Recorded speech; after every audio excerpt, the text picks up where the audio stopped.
অবকাশ যাপনের জন্য এ মুহূর্তে যুক্তরাষ্ট্রে অবস্থান করছেন ঢালিউড মেগাস্টার শাকিব খান ও শবনম বুবলী।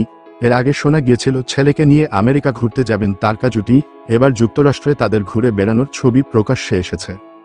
শাকিব বুবলীর বেশ কিছু ছবি প্রকাশ্যে এসেছে, খবর ছড়িয়েছে সংবাদ মাধ্যমে।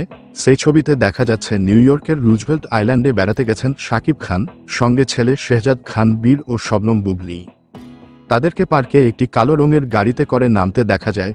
গাড়ি থেকে নেমেই শাকিব বীরের হাত ধরে এগিয়ে যাচ্ছিলেন, পেছনে পেছনে আসছিলেন বুবলী। ধারণা করা হচ্ছে নিউ ইয়র্কের বাঙালি অধ্যুষিত এলাকা এড়িয়েই ছেলেকে নিয়ে একটু ঘুরে বেড়াতে রুজভেল্ট আইল্যান্ড বেছে নেন।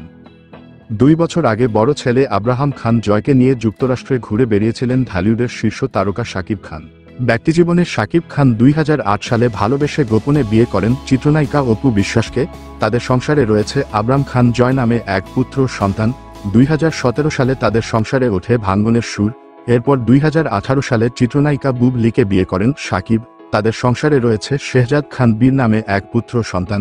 তবে সে সংসারও টেকেনি অভিনেতার। বর্তমানে একাকী জীবন কাটাচ্ছেন, তবে 2 ছেলের দায়িত্ব সমানভাবেই পালন করছেন এর চিত্রনায়ক।